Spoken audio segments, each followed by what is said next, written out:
vamos para acá y vamos a compartir la pantalla.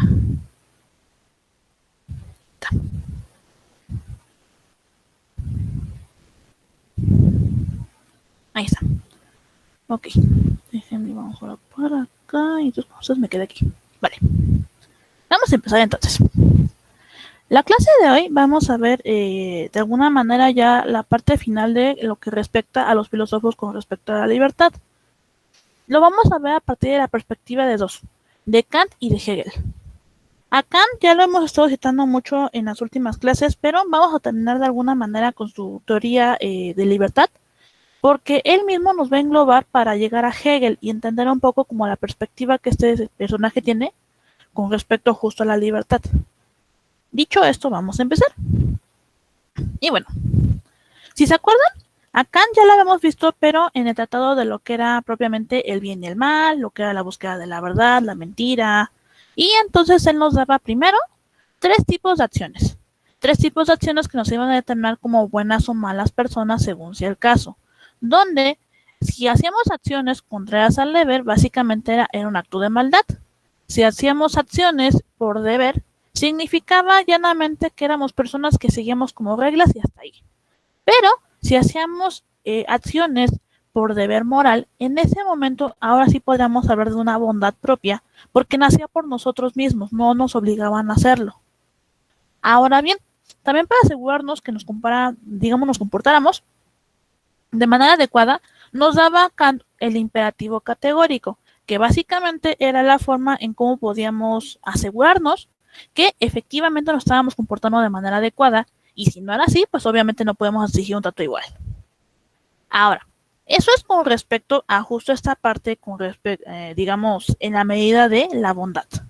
Ahora, la bondad va a estar enlazada con la libertad por una cuestión meramente por las acciones por deber. Eso lo vamos a ver el día de hoy. Y bueno, otra parte importante de la teoría de Kant con respecto a la libertad es que nos va a decir que, aunque no se puede demostrar de manera científica la existencia de la libertad, o sea, no es como que hay un método en específico para demostrarla, sí tenemos que al menos afirmarla de manera teórica, porque al hacerlo de manera teórica, esta libertad que estamos, digamos, definiendo, entonces en el momento de su ejercicio ya podemos asumir una responsabilidad de nuestros actos, porque ya estamos definiendo de dónde están viniendo, por qué nos comportamos de esa manera y finalmente el resultado, ¿no? O sea, ¿a qué llegamos? ¿Algo positivo, algo negativo? Y finalmente uno se va a asumir una responsabilidad, dependiendo obviamente del resultado. Ahora bien, para acercarnos a la libertad, Kant nos va a hablar de dos términos en específico que nos van a de alguna manera englobar, digamos, lo importante de la libertad. Esto va a ser lo nouménico y lo fenómico. Lo nouménico, por su lado, va a ser aquello que no podemos conocer a través de la experiencia. Es decir, en un ámbito más específico podemos definir a lo nouménico como algo conceptual, ideas específicas que no se van a poder conocer a través de la experiencia, sino un asunto más teórico. Ahora bien, por otro lado tenemos a lo fenómico. Lo fenómico, por su lado, aquí me dice que son las cosas que conocemos a través de la experiencia. En otras palabras, podemos decir que es un asunto más material, más cercano, porque lo hacemos a través de las sensaciones nos dan información y generamos acciones en base a ello. Toda esta parte donde yo aprendo por medio de la experiencia física me va a permitir entonces de alguna manera dirigirme al empirismo, que si recuerdan cuando veíamos a Locke, cuando veíamos a Hume, decíamos que toda experiencia física que me permita aprender me va a poder también ayudar a generar juicios porque ya sé la información previa a través de mi propia experiencia y ahora sí puedo generar una respuesta, una idea en general o una resolución. Ahora bien, la libertad para Kant nos va a decir que tiene que estar de alguna manera en un punto medio entre ambas, entre lo nouménico, que es esta parte conceptual, y lo fenómico, que es esta parte material. Ese punto medio es a lo que debemos llegar con la libertad. Y también nos va a decir algo más. Solo es posible ser libre en el ámbito fenómico, es decir, en el ámbito nouménico, tanto en el fenómico, se puede definir una libertad, digamos, específica para cada uno, Pero Kant nos va a decir que si bien tendremos que buscar un punto medio para buscar la libertad, en realidad la libertad más posible, más plausible para poder, digamos, lograrse, sea a través de lo fenómico. Pero hay una explicación detrás, no solamente, digamos, por qué lo diga, hay una explicación, digamos, específica. Y esta se debe de la siguiente forma. Para empezar, él nos va a decir que no va a ser posible ser libre de manera noménica porque hay que conocer ciertos paradigmas específicos. Para empezar, vamos a entender que la realidad de la libertad noménica nos dicta para este momento entonces que debemos conocer todas las horribles e inexorables cosas que puede hacer atraer el mal y aún así hacerlas. Es decir, yo tengo que ser consciente y realmente saber cuál es la forma en cómo puedo dañar a una persona de todas las formas posibles, de manera física, de manera psicológica, de manera, digamos, plausible. Todas las formas en que me hace posible dañar a una persona, yo las debería de conocer. Ahora, cuando yo conozca esta información, suponiendo que pudiese hacerlo, entonces yo podría entonces, con este conocimiento, decidir si lo hago o no. Pero aquí hay un detalle, y es justo por la primera parte que dice Kant, que no se puede ser libre de manera noménica. El ser humano no conoce todo y no actúa así por las limitaciones que indican las normas de convivencia morales, sociales, jurídicas y religiosas. Vamos a pasar una pequeña pausa aquí. Si se acuerdan cuando veíamos a la libertad de manera general en la clase, en clases pasadas, nosotros decíamos que la libertad siempre, independientemente de la que sea, va a estar limitada por las normas, estas normas que acabamos de mencionar.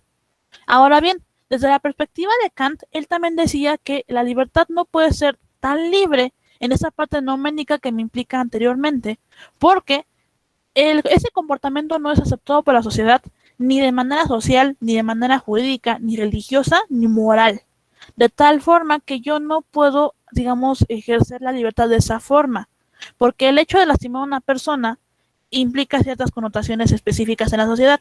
Ahora, si se acuerdan, otro de los tratados de Kant decía que yo no puedo conocer todo en este mundo y tendría que dedicarme solo como a lo que me sea posible conocer. En el caso de lo noménico me significa literalmente saber todas las formas de cómo lastimar a una persona y hacer el mal de manera general. Ahora bien, ese conocimiento, aunque aparentemente todo el mundo lo sabe, realmente no es tan así, porque inclusive a nosotros mismos, pensando a lo mejor que seamos un villano de por medio, no es tan fácil realmente pensar en hacer el mal y buscar una manera adecuada para hacerlo, porque para formas de torturar a una persona, de molestarlas, etcétera, o inclusive de hacer el mal de forma universal, es más complejo de lo que pareciera. Hay inclusive veces en que podemos molestar a una persona, podemos, ¿cómo decirlo?, hacer el mal sin realmente proponérnoslo. Entonces, en este punto radica en que como no somos totalmente conscientes de todo lo que conlleva la maldad, en este punto lo que nos indica es que la libertad nomética no va a ser posible. Ahora, otro asunto que me va a limitar justamente esta parte de la libertad nomética va a ser la finitud. La finitud se va a conocer en medida como una condición positiva de la libertad, que asimismo es básicamente la suma entre el conocimiento y la experiencia. Es decir, qué tanto sé, cómo la experiencia me va a ayudar a, digamos, a llegar a ese ámbito y finalmente cómo la voy a usar para mi toma de decisiones. Es aquí por eso que nos va a decir que el ser humano no va a tener acceso a una libertad de ese tipo, porque como insisto, va a ser complicado que pues obviamente lleguemos a ello. Y denme un segundito, por favor.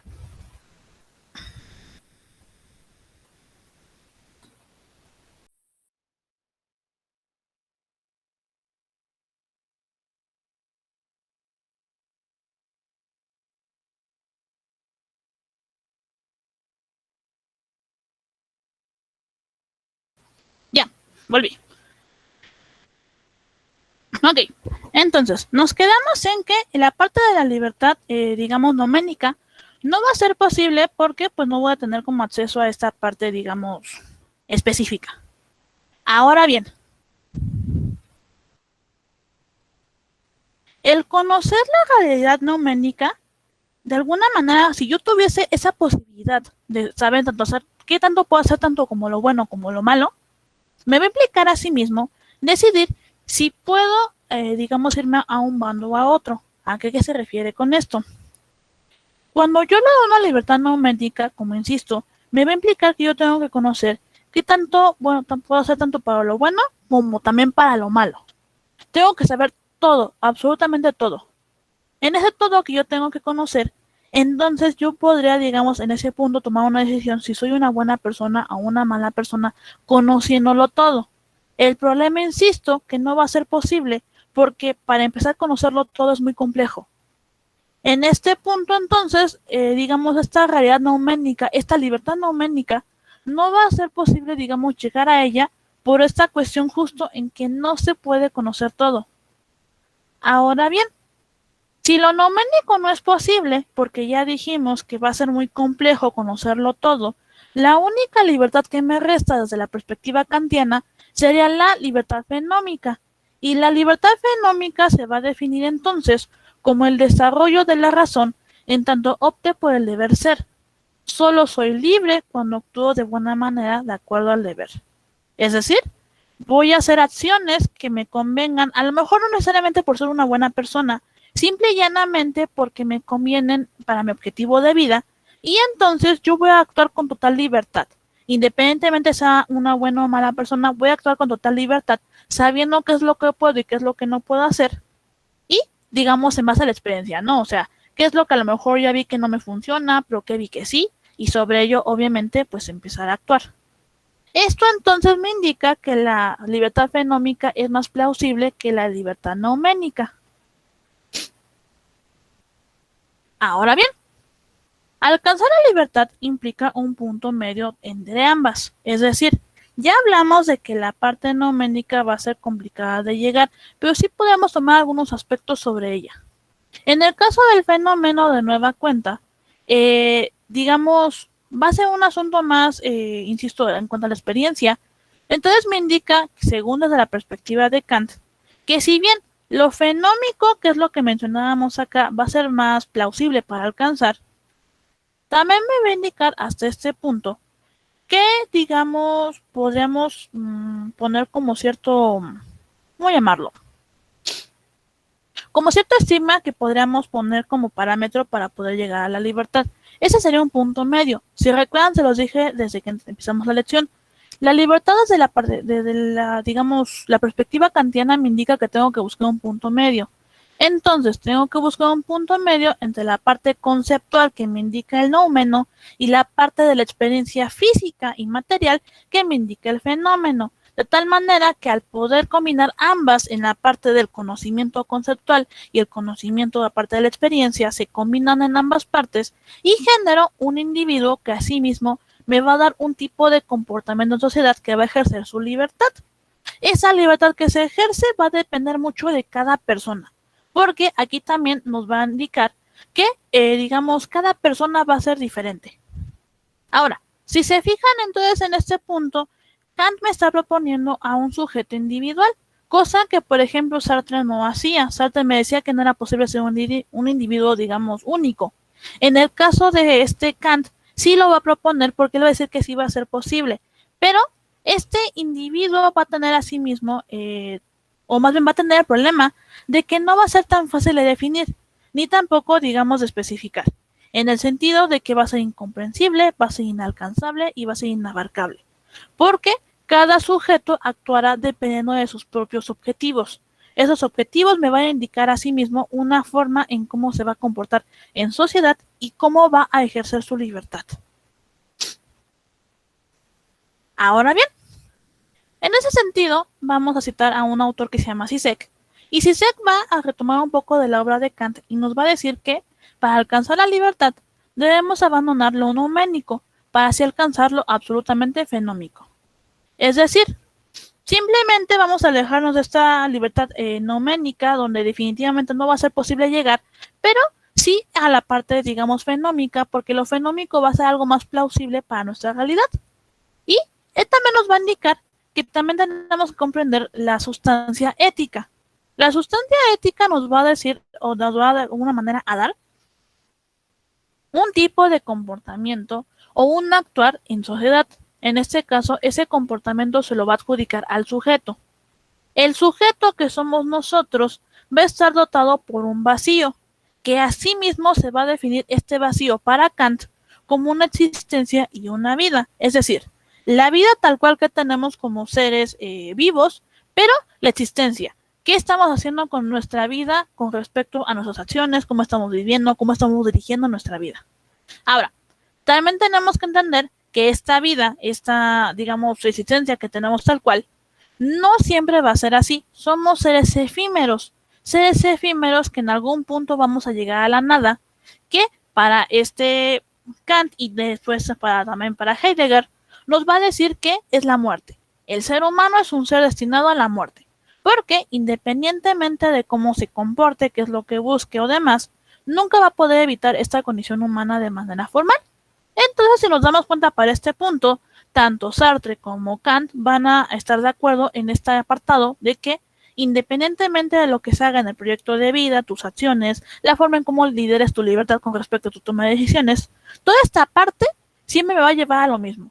Hagas lo que hagas, vas a morir. Ahora bien, esto también va a ser importante porque entonces vamos a entender que, por ejemplo, desde la perspectiva de Hume en el existencialismo, él nos va a indicar que el ser humano va a aprender o va a generar conocimiento a través de la experiencia. Ahora bien, nosotros sabemos que vamos a morir en algún punto, eso es algo inevitable.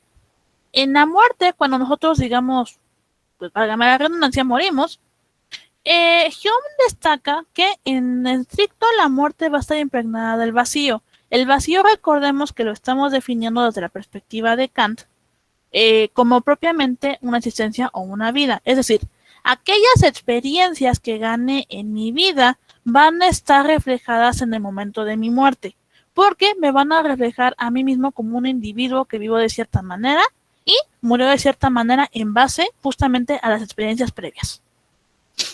Ahora, para este punto entonces podríamos decir que el vacío para Kant básicamente está representado por el yo, una persona que está dotada de existencia y pues básicamente su vida y las experiencias que gana a través de ella.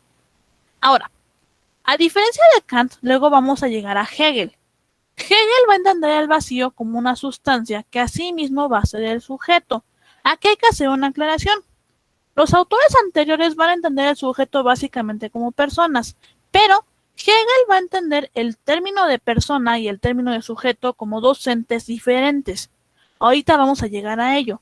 Por ahora vamos a dejarlo en que el sujeto para Hegel, que es asimismo la sustancia, me va a indicar un devenir así, digamos, de alguna forma va a ser un cambio. Y ese cambio me va a indicar asimismo una libertad del ser.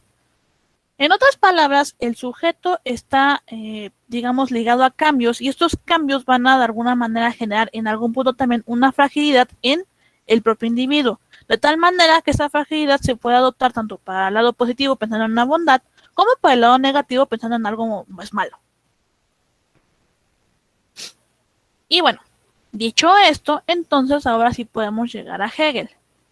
Hegel fue un filósofo alemán que aportó una gran cantidad de información para el ámbito filosófico, el ámbito político, el ámbito social, y de hecho, mucho de su filosofía fue considerada en la Revolución Francesa y posteriormente en la Revolución Industrial. Ahora bien, Hegel de alguna manera fue influido por tres movimientos específicos, como por ejemplo el idealismo de Kant, propiamente el romanticismo alemán, la lógica propiamente que se mantenía desde los griegos. Específicamente, si recuerdan, yo les comenté que Hegel va a formalizar la mayéutica que propone Sócrates y luego la formaliza, la divide en tres partes específicas, luego hace una estructura de tesis, antítesis y síntesis. Y finalmente su sistema va a desplegar tres aspectos importantes para su ideología, que es en parte de la lógica, en parte de la filosofía de la naturaleza y finalmente la filosofía del espíritu. Ahora bien, a pesar de que va a estar de acuerdo con algunos postulados de Kant, no significa que necesariamente Hegel vaya a hacerle totalmente caso a Kant. Hegel va a encontrar algunas cosas que no van a cuadrar del todo en la teoría de Kant y entonces, digamos, él va a hacer alusión a ellas. Obviamente va a haber algunos asuntos donde sí va de alguna manera a concordar, pero no podemos decir que va a concordar en un 100%, porque incluso él va a criticar varias, digamos, manuscritos de Kant, justo por la inconsistencia que va a encontrar en sus, digamos, en sus teorías. Dicho esto, entonces vamos a comenzar. Y bueno, yo les había comentado que que Hegel no va a percibir a la persona y al sujeto de la misma manera. Los demás autores de alguna manera podríamos asumir que la persona y el sujeto podrían funcionar como lo mismo. Pero para Kant, yo y mi Kant, para Hegel va a ser distinto. En el caso de Hegel, lo que va a pasar es que a persona y a sujeto los va a considerar como dos entes diferentes, no van a ser iguales, donde entonces vamos a definir a la persona como una máscara social, es decir, va a estar dotada de personalidad, de sentimiento, nos va a dar un carácter. ¿Esto a qué se refiere? Si recuerdan cuando yo platicaba con ustedes en clases anteriores, yo les decía que los seres humanos tenemos una careta social. Esa careta social nos va a indicar cómo nos vamos a comportar. Por ejemplo, con los amigos, con el jefe, a lo mejor con tus padres, no sé, con los familiares. De alguna manera vamos a tener como una forma de cómo comportarnos dependiendo del lugar. Ahora bien, eso se conoce como una careta social que Hegel va a entender como persona. En el caso de él, entonces, el sujeto va a ser algo, digamos, distinto. Y para él, el sujeto ahora sí va a ser el individuo, pero este individuo va a ser dotado por un vacío. El vacío, recordemos que Hegel lo va a entender como un devenir o un cambio en el ser. Es decir, el ser humano siempre está en un constante cambio, en una constante evolución, dependiendo de su entorno, del conocimiento que tenga a través de, y finalmente de la información que le llega a su alrededor. Estos cambios que va a tener de una u otra manera van a generar a sí mismo una absoluta inquietud del devenir. Es decir, yo no voy a saber qué me espera a futuro, entonces voy a estar como en constante angustia de qué es lo que me espera, digamos, más adelante.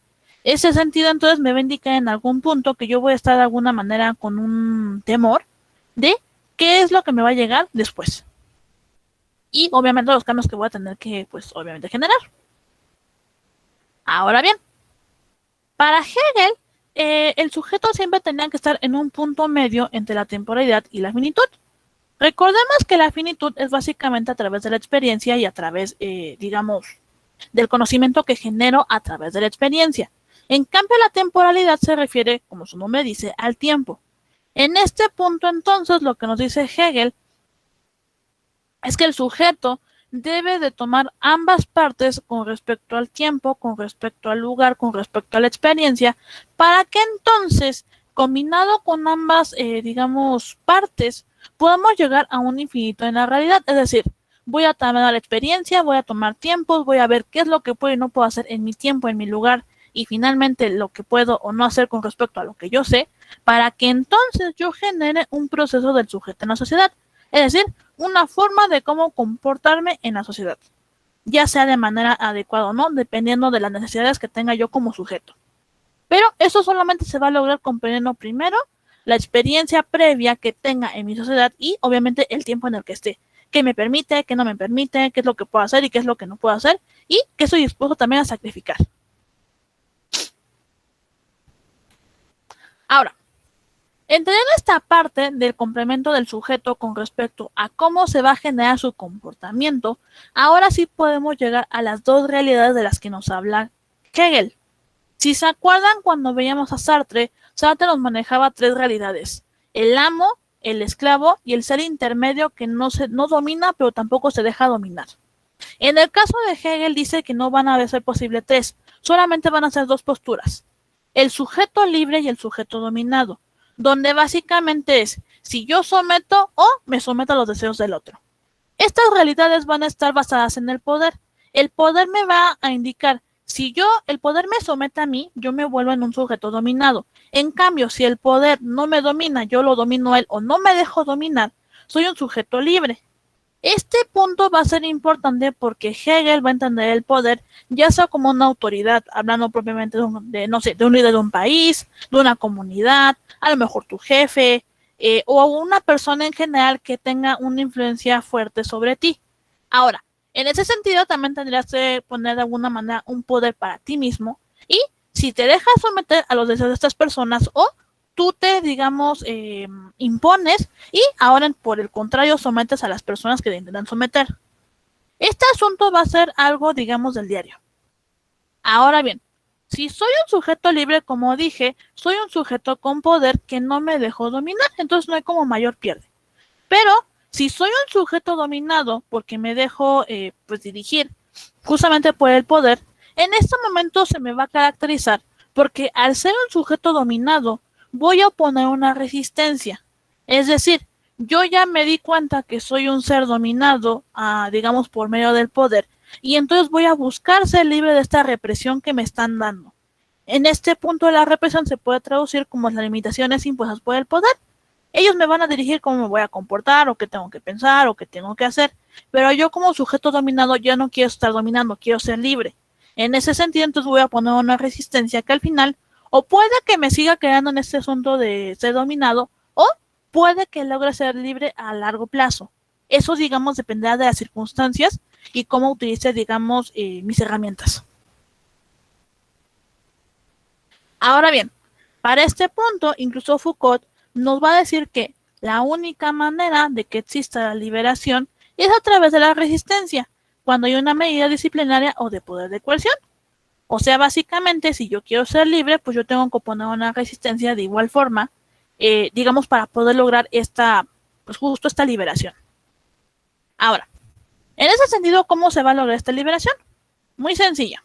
Ya dijimos que el poder me puede someter o yo puedo someter al poder siempre y cuando mantenga una, digamos, postura, digamos, fuerte. Ahora bien, en este caso podemos decir que para poder de alguna manera enfrentarme a alguien que me está sometiendo, yo tengo que ostentar el mismo poder. Entonces, en este punto podríamos poner de manera sencilla, poder más poder me implica a sí mismo que en algún punto una de las dos va a ser amo y otro va a ser esclavo. De tal forma que vamos a llegar a la libertad. Entonces, de manera sencilla, si yo quiero lograr de alguna manera imponerme, pues yo tengo que obviamente luchar con las mismas armas.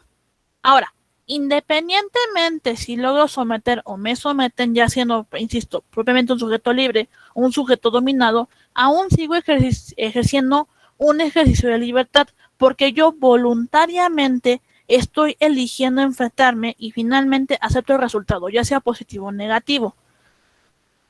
Lo que me implica en este momento de la libertad es la decisión que yo tome con respecto a si me enfrento o no, porque lo voy a decidir por mi cuenta. Ahora bien, dicho eso, ahora sí vamos a hablar de la convivencia del amo y del esclavo desde la perspectiva de Hegel. Y para empezar, vamos a decir que el ser humano de manera universal está dotado por un ego. Ese ego del que ya hemos hablado desde la perspectiva con otros autores, incluyendo obviamente este psicólogo que es Freud, decíamos que es aquel que me va a, ¿cómo decirlo?, a pedir un reconocimiento de otras personas. De tal manera que, ya de manera universal, aterrizándolo con Hegel, Hegel va a decir que el ser humano va a necesitar del reconocimiento de otra persona, o sea, del otro. Recordemos que Sartre ya nos definía el yo y el otro. Pues para Hegel va a ser similar. El yo y el otro, es decir, tú como persona y otra persona, van a de alguna manera a tener una relación en la que alguien se va a querer imponer de por medio. Ahora bien, cuando yo logro someter a otra persona, voy a ganar su reconocimiento, que es el que estoy buscando. Entonces, de manera formal, cuando dos mentes, o sea, dos personas, se enfrentan, gana la que someta a la otra.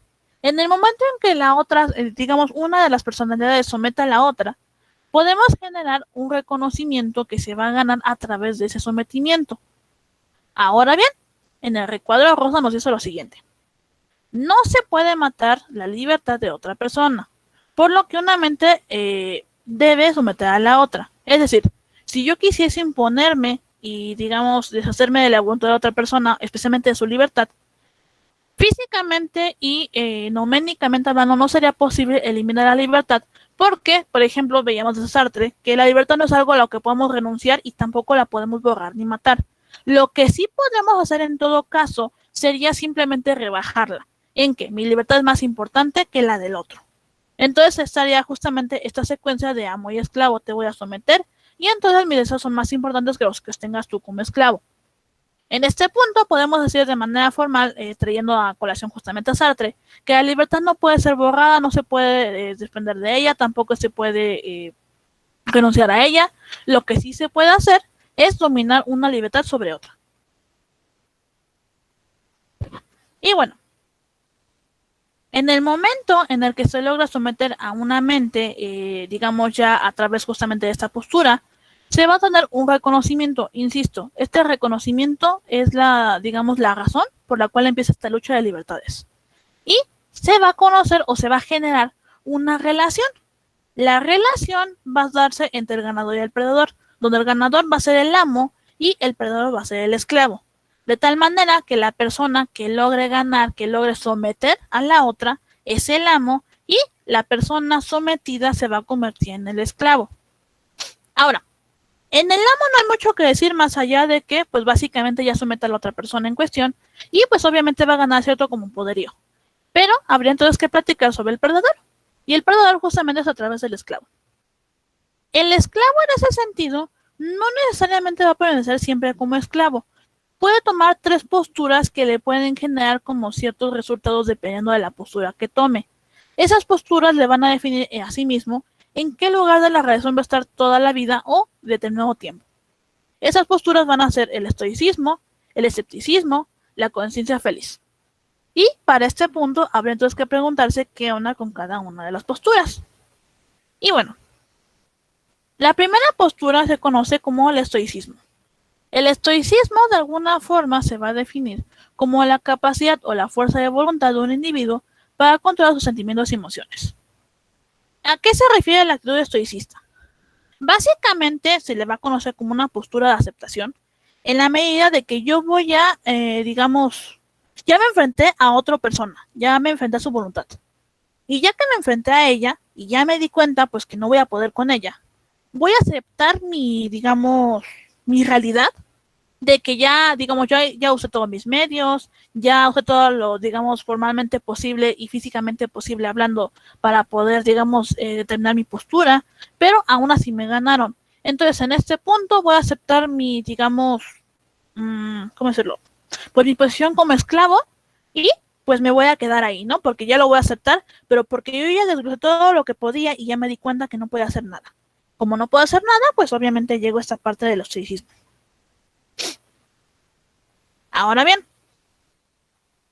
pasamos de esta postura de aceptación a una postura de, digamos, la búsqueda de ser libre, de liberarse. ¿En qué sentido? El escepticismo se va a definir como un recelo, una incredulidad o una falta de confianza en la verdad o eficacia de una cosa. ¿A qué se refiere esto? Si se fijan en la imagen, tengo la palabra really y con algunos signos tanto de exclamación como de interrogación. Básicamente lo que me indicamos aquí es que yo no estoy conforme con la decisión. Hay algo que no me cuadra, ya sea por la información que me hayan dado, ya sea por lo que me hayan dicho, ya sea los recursos por lo que lo hayan hecho, pero yo no estoy completamente convencido de mi postura como esclavo, porque no me convences, porque no estoy de acuerdo y porque hay algo ahí que no me cuadra. Entonces, en este punto, lo que va a pasar en la actitud escepticista es que yo como individuo voy a buscar entonces una forma de poder liberarme de mi postura de esclavo. Entonces voy a estar escuchándote, por supuesto, voy a lo mejor hacerte caso, pero en cuanto encuentro un hueco donde yo me dé cuenta que tú le estás regando, que no tiene sentido lo que estás diciendo, voy a atacar por ahí y voy a intentar todos los medios posibles para que en algún punto yo deje de ser esclavo y ahora me convierta en el amo y además te someta a ti como individuo que ya me había sometido anteriormente. Entonces, en este punto, básicamente lo que me indica es que la actitud escepticista me va a dar como pauta, bueno, te voy a hacer caso por ahora, pero cuando encuentre la posibilidad voy a voltear las cosas a mi favor y me voy a convertir en algún punto en el amo, porque yo sé que yo tenía razón y que lo que tú me dijiste no estaba en lo correcto. Eso es lo que me implica la actitud escepticista. Y finalmente vamos a llegar a la conciencia feliz. La conciencia feliz aquí me va a decir lo siguiente. Es la creencia de que lo real es racional y el sistema social establecido produce los bienes. Refleja un nuevo conformismo, que se representa como una faceta de la racionalidad tecnológica y se traduce en una forma de conducta social. ¿A qué se refiere esto? Básicamente lo que me indica la conciencia feliz es que cuando yo, digamos, llego a ser sometido por el amo, porque simple y llanamente ya no tengo argumentos para poder, digamos, enfrentarme a él, ya me dieron todas las opciones posibles y definitivamente ya no pude, entonces soy sometido, me convierto en el esclavo. Ahora bien, esa actitud me va a indicar ahora que yo solamente voy a esperar un reconocimiento de mi amo o un, digamos, ¿cómo decirlo? Una recompensa por aguantarme el estado en el que esté. ¿En qué sentido? Vamos a definirlo con algunos ejemplos. En la iglesia, especialmente cuando llegas a tener algún asunto fuerte durante tu vida, llegamos a la iglesia y, por ejemplo, padre, es que me está pasando esto y mi vida es horrible y ya no sé qué hacer, ¿no? Y el padre no mamá te va a responder que es una prueba de Dios, tienes que ser fuerte, tienes que enfrentarla porque te vas a ser recompensado a futuro, porque es una prueba que Dios está dando. Ok, estas palabras básicamente lo que me indican es que yo tengo que esperar un reconocimiento divino de que en algún punto a lo mejor me va a salir algún milagro o a lo mejor van a recompensarme de alguna forma o inclusive puede que me estén prometiendo el cielo porque es que me estoy comportando bien, entonces voy a ir al cielo cuando muera, ¿no? Es básicamente lo que me indica en la parte de la religión. Entonces, en este punto, religiosamente hablando, yo me conformo con mi situación, la sobrellevo y yo sé que en algún punto, o al menos digamos en esta parte religiosa, en cuanto a mi fe, se me va a recompensar porque yo estoy, digamos, sobrellevando la prueba que se me está imponiendo. Esa es la coherencia feliz desde la parte religiosa, pero no es la única. Otra forma de conciencia feliz tiene mucho que ver con, digamos, esta parte del reconocimiento del amo. ¿En qué sentido? Vamos a relacionarlo de alguna forma con digamos, relación que hay entre una persona y su mascota. ¿Por qué? Cuando una persona tiene una mascota, pensemos a lo mejor que es un cachorro, ¿cómo lo planteo? Este cachorro tiene como ciertas características, estamos de acuerdo, ¿no? Porque el cachorro se va a comportar de cierta manera porque pues es su naturaleza ser juguetón, ser curioso, porque se aprendiendo a reconocer, estamos de acuerdo. Ahora, sabemos que el cachorro no va a ser exactamente digamos, un animalito muy bien portado porque a lo mejor, no sé, va a hacer travesuras, va a morder algo en específico, no sé, algo va a pasar. Imaginemos que el cachorrito hizo alguna travesura.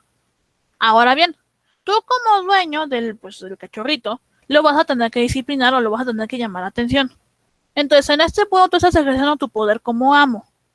Ahora bien, la conciencia feliz viene cuando viene un reconocimiento. ¿En qué sentido? A lo mejor ya lo regañaste, pero después el perrito aprende y ya no lo vuelve a repetir. Entonces, tú le vas a dar un premio.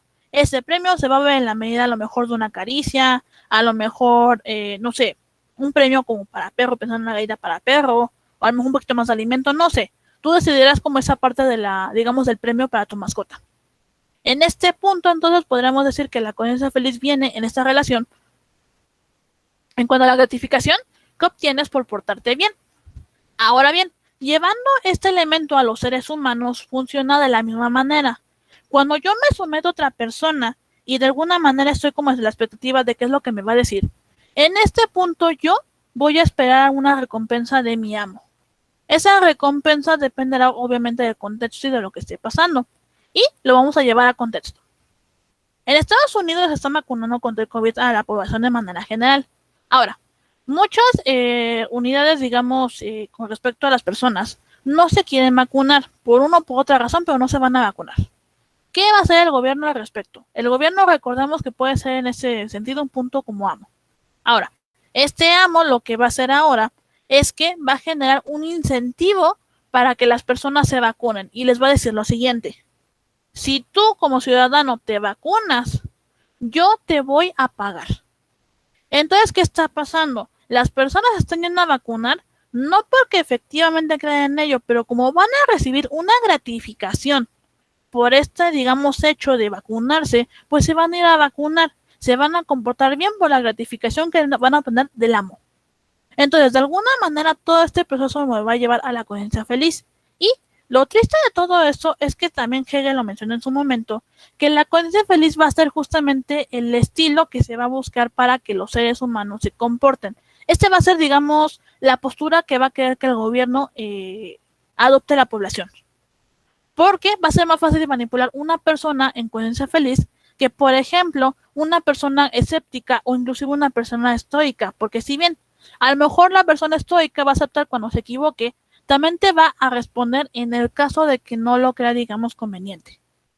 Entonces, bajo esta postura, es por eso que los gobiernos siempre van a buscar esta postura de conciencia feliz. Y si se dan cuenta, entonces como que nos va a dar pauta. Ahora bien, de manera formal, entonces podemos concluir con Hegel lo siguiente. La sustancia del espíritu es la libertad. Su fin en el proceso histórico que he indicado con esto es la libertad del sujeto. Es que se tenga su conciencia moral y su moralidad, que se proponga fines universales y los haga valer. Que el sujeto tenga un valor infinito y llegue a la conciencia de este extremo. Este fin sustantivo del espíritu universal se alcanza mediante la libertad de cada uno. O sea, básicamente lo que me indica aquí es que yo tengo que tener muy en cuenta, digamos, o sea, más bien ser muy consciente de mi realidad, de las decisiones que puedo tomar en ella y finalmente cómo voy a actuar en mi entorno social. Ahora, vamos a englobar a este autor con todo lo que hemos visto hasta ahora. Básicamente lo que me indica la libertad filosófica, ya englobándola en un tema ya más, digamos, general, podemos definirla como la toma de decisiones y la responsabilidad que voy a tomar a través de ellas. Es algo a lo que nunca voy a poder renunciar, es algo que voy a tener que hacer siempre, todo el tiempo, todos los días de mi vida, porque es algo con lo que vamos a vivir desde el momento en que nos convertimos en seres racionales. En este punto tenemos que tomar decisiones y tenemos que llegar a, digamos, acciones específicas para poder sobrevivir en sociedad. Y así mismo nos van a decir entonces que tenemos que vivir lo mejor posible porque la única forma en que pudiésemos renunciar a la libertad sería pues a través de la muerte. Pero como no queremos morir, pues obviamente tenemos que buscar todas las formas posibles para sobrevivir, para seguir un proyecto de vida, para poder ejercer la libertad de manera adecuada. Y a lo mejor la voy a regar en algún punto, pero por lo menos, digamos, decirlo por mi cuenta, que no que me lo haya dicho otra persona. Eso va a ser lo importante de la libertad desde la perspectiva filosófica. Ahora, ¿dudas hasta ahorita con lo que hemos visto, chicos?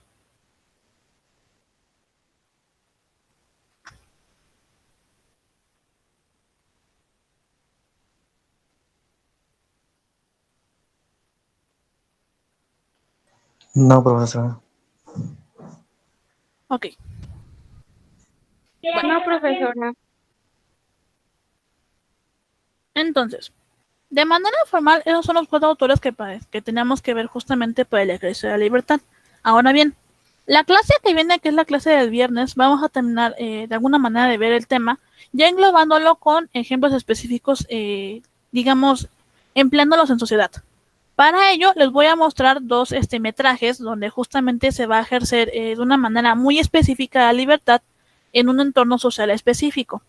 Entonces, eso lo vamos a ver el viernes ya como para terminar de concluir esta parte de la filosofía en cuanto a la libertad.